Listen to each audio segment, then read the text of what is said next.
जितने मोबाइल पर सुन रहे हो, जितने यहाँ पंडाल में सुन रहे हो,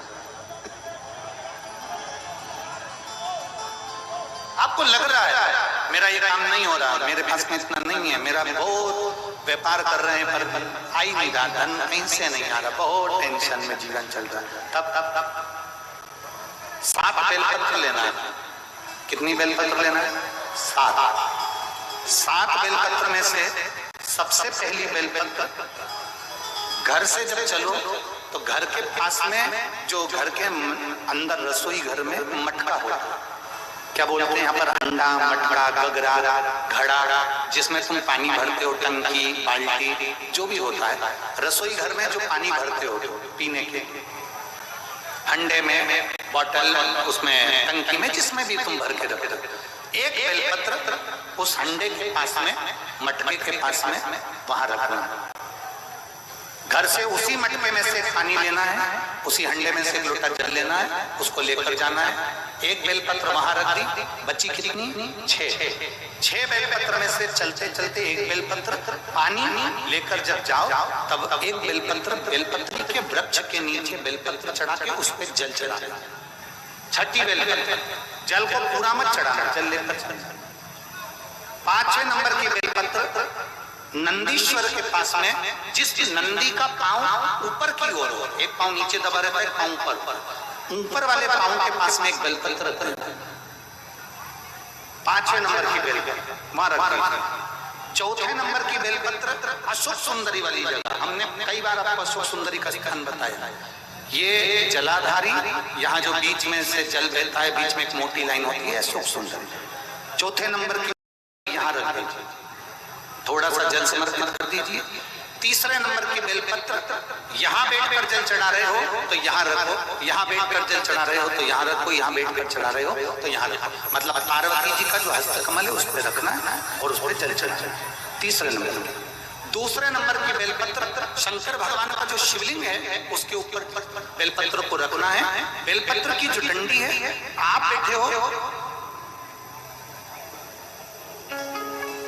हो वहां पत्ती का मुंह होना चाहिए, डंडी का मुंह तुम्हारे ठीक पे।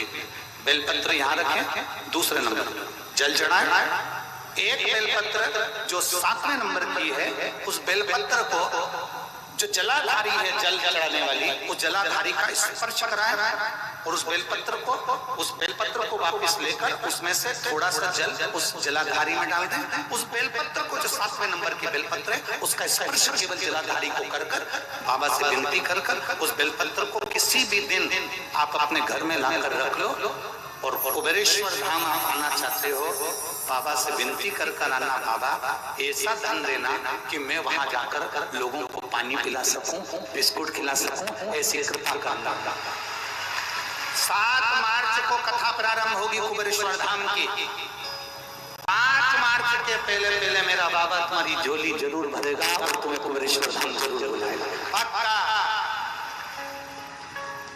ज्यादा दूर का नहीं सोचना, नजदीक। 7 बेलपत्र का उपाय, 7 बेलपत्र का उपाय शिव जी का एक आनंद फल बताना।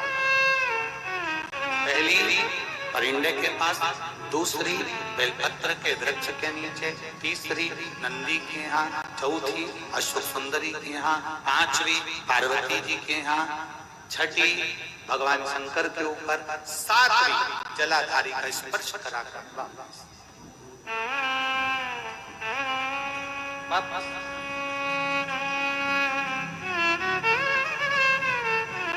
जल कितनी जगह चढ़ेगा?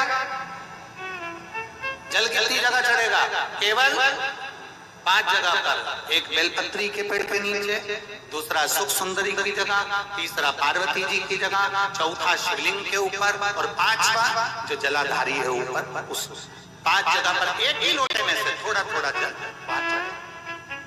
और बाबा से विनती करना है आपको, बाबा मेरा ये दुख है आप मिटा दें, बाबा मेरा ये कष्ट है समाप्त करना, बाबा मुझे सीहोर पहुंचना है, कुबेरेश्वर धाम जाना है, रुद्राक्षोत्सव में लोगों को भंडारा कराना है, बाबा इतनी झोली भरना मेरे दाता, मैं स्वस्थ होकर कुबेरेश्वर धाम की धारा पर पहुंच सकूं। उससे विनती करो, विनय करो, निवेदन सिर्फ प्रार्थना नहीं हो सकता। उसमें विवाद नहीं हो सकता। उस घर के अंदर जितने भाई रह रहे हो, जितने कुटुंबी रह रहे हो, परिवार रह रहा हो, उसमें क्लेश का कोई मतलब नहीं हो सकता। चलो याद करिए, पुराने समय में कितना प्रेम होता था भाइयों में। सत्य बोलना, बहनों में, भाइयों में, बुआओं में इतना बड़ा परिवार और ऐसा प्रेम रहता था। कोई जमीन मांगे ना जायदाद मांगे, ना दुकान का हिस्सा मांगे, ना रकम मांगे, इतना प्रेम कहां से आता था। तो पुरानी बात याद करो, पहले के समय में ये सीमेंट के मकान बनते थे क्या? अरे बोलते जाओ। नहीं, क्या होता था? चूना मंगवाया जाता था, मिट्टी मंगवाई जाती थी, उसमें गुड़ मिलाया जाता था। बोलो मिलाते थे कि नहीं मिलाते थे? गुड़ मिलाया जाता था और उसमें थोड़ा सा उसको चिकना करने के लिए खोपरे का तेल डाला जाता था। अब वास्तु रीति में तो हमने ये सब चीज छोड़ दिया, हमने ये सब चीज समाप्त कर दिया कि ना तो हम उसमें गुड़ मिला रहे हैं, ना कोई वस्तु मिला रहे हैं, बस सीधे सीमेंट खरीद के लाए और लगा दिया गया। पर उसका वास्तु तत्व क्या है? उसका वास्तु जैसे कोई बहुत बीमार व्यक्ति है, बहुत बीमार है वो, बहुत बीमार, और उसको कोई औषधि नहीं लग रही, उसको कोई औषधि काम ही नहीं कर रही, तो आप जब उसको भोजन कराएं, पानी पिलाएं, आप उसको कुछ भी खिलाएं, चाहे जूस पिला रहे हो, भोजन करा रहे हो, चाहे सूप पिला रहे हो, उसका मुख यदि आप पूर्व में रखकर खिलाएंगे तो 15 दिन के अंदर वो अपने हाथों से भोजन करना चालू कर देगा। 15 से 16वां दिन नहीं होगा।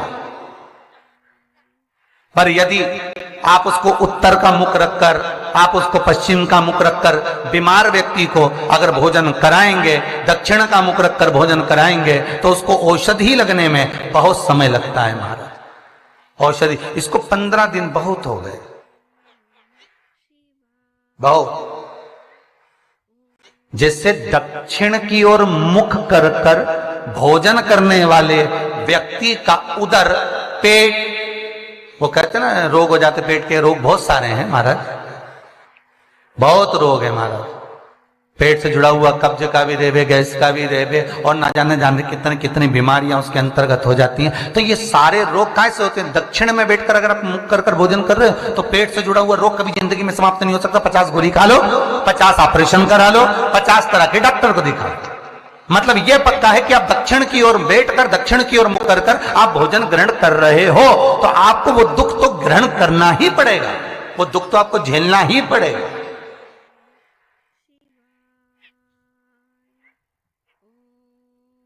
तो भगवान शिव की कथा कर रही है, स्कंद पुराण वर्णन कर रही है महाराज, सुंदर अग्नि पुराण और वामन पुराण कर रही है। एक गोले में गुड़ शमीपत्र रखकर जो दबाया जाता है उससे जीव को, इसलिए आज भी हमारे यहाँ नियम है, जब आप लोग नहीं दबा पाते तो जब वास्तु पूजन कराने पंडित जी आते हैं तो एक चांदी के, एक तांबे के लोटे में नाग-नागिन, उसमें शक्कर भरते हैं, शक्कर भर के उसको दबाते हैं कि भले तुमने गुड़ नहीं रखा तो शक्कर दबा दो, पर उसको गोले में रखना चाहिए, परंतु उसको रख देते हैं वो तांबे के कलश में। नियम वही है पर उसको चेंज कर दिया गया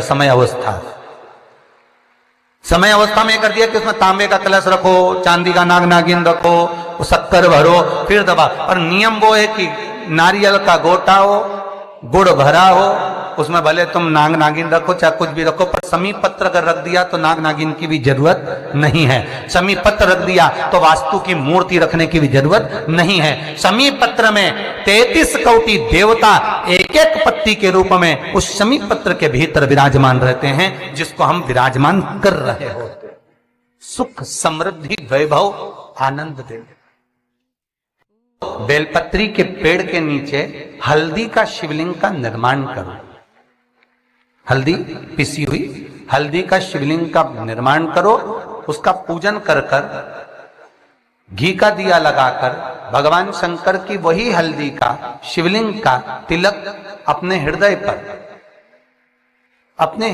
चाहे पुरुष हो चाहे स्त्री हो, अपने हृदय पर कंठ के पास उस तिलक को लगाएं और बाबा का विसर्जन उसी बेलपत्री के पेड़ के नीचे जल डालकर कर दो। महाराज यश मिलना प्रारंभ हो जाता है। केवल ये यश के लिए ही नहीं होता, इसका एक क्रम और है।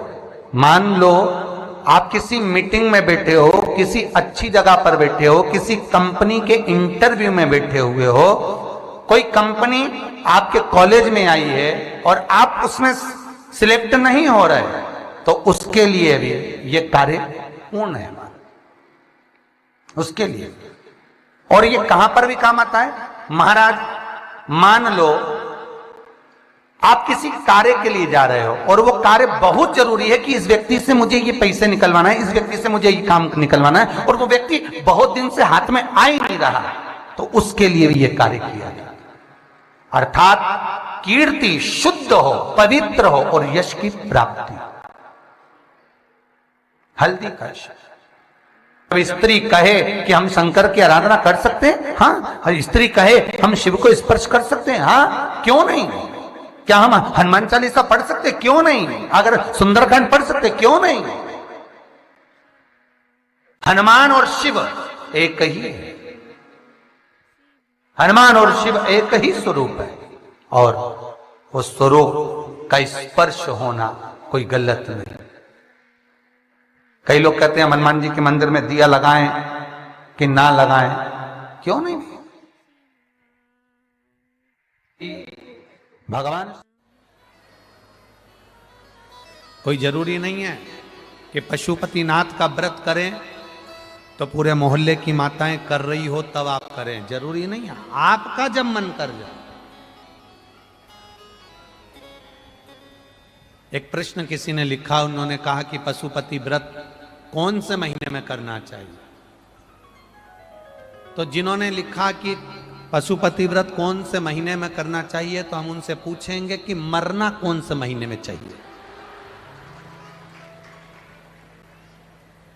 जब मरने का कोई सीजन नहीं होता, मरने का कोई दिन नहीं होता, मरने का कोई समय नहीं होता, मरने का कोई पल नहीं होता, मरने की कोई घड़ी नहीं होती, तो पशुपति व्रत करने का भी कोई समय नहीं होता। जब तुम्हारा मन करे तब करो।